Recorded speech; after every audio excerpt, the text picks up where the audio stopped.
શું રજૂઆત કરવા આવ્યા છો? હા, આજે અમે અહીંયા રજૂઆત કરવા એ માટે આવ્યા છીએ કે ભાઈ આજે ભારતની અંદર જે બૌદ્ધ મહાગયા છે એની અંદર જે મહાબોધિ ટેમ્પલ આવેલું છે, જેની અંદર 1949નો એક્ટ લાગુ છે અને જેના કારણે એ બીજા ધર્મના લોકોની હસ્તક છે, તો એ બીજા લોકોના ધર્મના હસ્તક છે એ ત્યાંથી મુક્ત કરાવી અને બૌદ્ધોને આપવામાં આવે. આ દેશ બૌદ્ધોનો છે.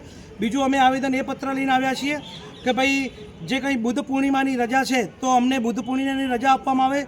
ભારતની સંવિધાનની અંદર કલમ 14 ને 15 અને 25 ને 29 જે હકને અધિકારો આપે છે લઘુમતીને કે ભાઈ આ દેશની અંદર દરેક ધર્મને બિન સાંપ્રદાયિક છે, તો અહીંયા આગળ આ દેશ બૌદ્ધોનો છે, તો અમને પણ બુદ્ધિસ્ટની રજા કેમ નહીં? અન્ય ધર્મને ખ્રિસ્તી, પારસી, જૈન, મુસ્લિમ તમામ ધર્મોને જો રજા મળતી હોય, એ નાના નાના સમુદાય છે, તો બૌદ્ધ વર્ગ તો બહુ મોટો ભારતમાં છે, તો એને પણ એની રજા મળવી જોઈએ. તો એ રજાની માગણી સાથે અમે આવ્યા છીએ. એની સાથે સાથે અમારી બીજી રજૂઆત એ છે કે બાબા સાહેબ આંબેડકરનો 6 ડિસેમ્બરનો પરિનિર્વાણ દિવસ છે, એ આખા ભારતમાં મનાવવામાં આવે છે.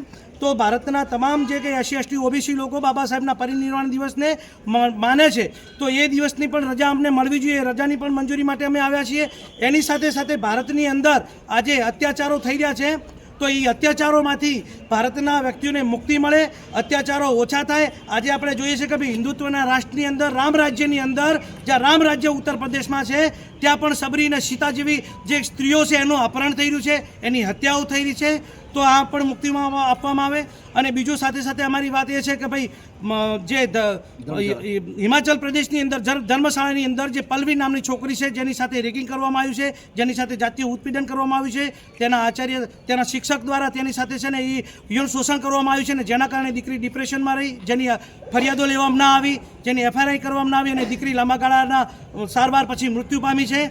તો એ દીકરીને ન્યાય મળે. એની સાથે સાથે મેરઠમાં હમણાં તાજી ઘટના બની છે કે માતા અને દીકરી જ્યારે પોતે કામ પર જઈ રહ્યા છે અને અપહરણકર્તાઓ એની અપહરણ કરીને લઈ જાય છે ને એની માતાની ખુલ્લેઆમ દોડા દિવસે એની સરેઆમ હત્યા કરવામાં આવે છે. તો આ સ્થિતિઓને લઈને અમે આવેદન આપવામાં આવ્યા છીએ કે શું આ ટાઈપના રાજ્યમાં લોકો સુખી હશે? શું આ ટાઈપના અંદર જે લોકો છે એ આ ટાઈપના ધર્મની અંદર લોકો દુઃખી છે?